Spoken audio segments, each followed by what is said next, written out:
welcome to this lesson.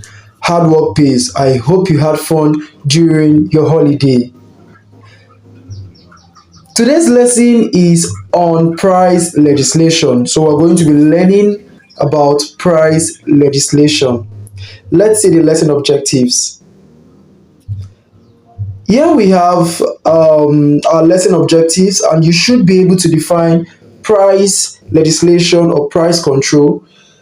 You need to explain maximum and minimum price, identify the effect of price control. What is price legislation?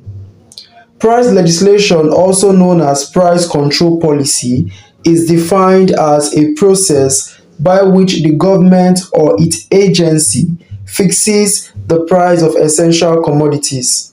That is, it is a situation where the government uses the instrument of law to fix the price of certain commodities. It can be in the form of maximum or minimum price control. In Nigeria, price regulation or control on essential commodities is being carried out by the Price Control Board. Whenever the forces of demand and supply are allowed to fix market prices of commodities in a competitive market, some of the prices may be unfairly high to buyers or unfairly low to sellers. In such instances, the government may attempt to regulate or limit prices through legislation. Let's look at the types of price control. We have the maximum price control, known as the price ceiling. Now, a maximum price or price ceiling is the highest price by law at which goods and services can be sold. Now, the sellers can sell at prices below it. The aim is to protect consumers, especially during a period of rising prices. A maximum price or price ceiling is set below the equilibrium market price, above which a seller cannot charge for a product. It is set to safeguard consumers when the equilibrium market price for a commodity is found to be unfairly high. So we have the maximum price, where the government fixes the price here. Do we understand? Now, the maximum prices are normally set for essential goods such as pharmaceutical drugs or services such as house rent. When a maximum price is set for a good, it increases the quantity demanded while the quantity supplied decreases, thereby resulting in persistent excess demand or shortage of the good. As you can see from our graph, we have excess demand where the maximum price is set below the equilibrium, resulting towards excess demand. And here is the price ceiling effect. You can see from the graph. Now from the figure above, the equilibrium market price is PE, while the maximum price is fixed at P2, below the equilibrium price. Can we see it? Because the price ceiling is not a market clearing price, the quantity demanded will increase from QE to Q2, while the quantity supplied will decrease from QE to Q1. Now, the QE is the equilibrium quantity, the PE is the equilibrium price, okay? Now, this reaffirms the assertion that whenever a price ceiling is set for a good, it results in a persistent shortage of the good. Now, the persistent shortage caused by the price ceiling will in turn pose the following problems. Let's look at the following problems. Here we have rationing. Now, the government may have to apportion the quantity supplied of Q1 among buyers who want to consume a greater amount of Q2. This may be done through the issue of coupons, which must be surrendered together with cash to obtain the good. We have queuing. Whenever the good is available, people will form long queues for it.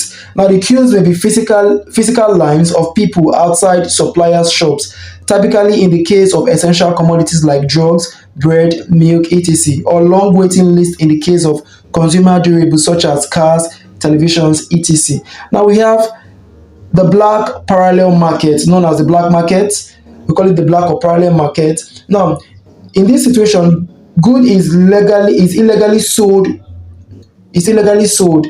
In the illegal market, the price at which the good will be sold is usually higher than the equilibrium price. We have the selling at seller's preference. Now, the sellers may choose several ways to sell the good: first come, first served, selling to relatives and friends first, etc. Random allocation. This is selling by luck or chance. This may defeat the aim of setting the maximum price to ensure that the poor as well as the rich get the good. Selling may go to all rich or all poor. Government may solve the various problems caused by maximum price control by accompanying it with certain other policies, such as we have the government coming out with policies to reduce the consumption of the good. Policies that will discourage consumption may include reducing income levels through increased direct taxes when the good is a normal good. Two, finding cheaper substitutes for the good, creating an impression that the price of the good would be reduced further to enhance consumer expectations of a further price cut so that they demand less now. The government may also adopt economic policies that would increase the supply of the good. Such supply management policies may include government subsidizing the cost of producing the good,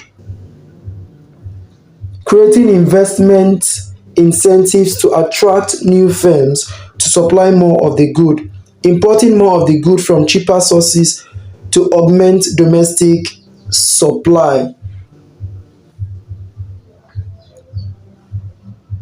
Now let's talk about the minimum price control known as the price floor. A minimum price or price floor is the lowest price by law at which goods and services, labor and agricultural produce can be bought. Buyers are allowed to offer a higher but not a lower price. The main purpose is to allow workers a certain level of income, especially during inflation, and to protect agricultural producers against a fall in income due to bumper harvest. That is the reason for the minimum price. Now, the minimum price is set above the equilibrium. Do not forget, it is set above the equilibrium market price. One can buy at or above the minimum price, but cannot buy at a price below it. It is set to protect the incomes of producers when the equilibrium market price for a product is found to be unfairly low. Minimum prices are normally set for agricultural products to protect the incomes of farmers. When a minimum price is set for a good, it reduces the quantity demanded while the quantity supplied increases, thereby resulting in excess supply or surplus of the good. Now let's look at the graph we have. There is excess supply. This is because the minimum price is set above the equilibrium. So we have the price floor effect here. Okay. From the figure above, the equilibrium market price is PE, which may be unfairly low, necessitating the setting of a price floor by the government because the price floor is higher than the equilibrium price.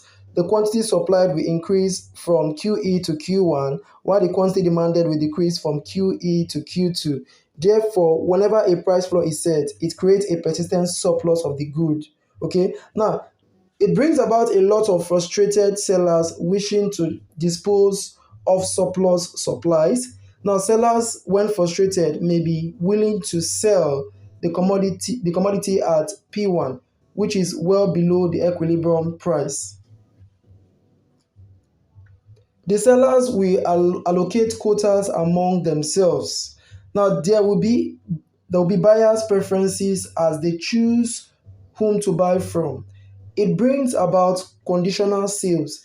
The good with a surplus may be sold with others that are in shortage. To make minimum price control policies achieve their aim, certain policies should be adopted by the government concurrently. Now, the government should increase the incomes of consumers so that they can buy more if the commodity is a normal good, or encourage increased consumption of the commodity through advertisement and other sales promotion strategies. The government enters the market after setting the price floor to buy the surplus, store and sell from its own stockpiles. Financial institutions may make funds available for private individuals to buy and store the surpluses. The government should encourage exportation of the surplus to needy countries. Thank you for watching.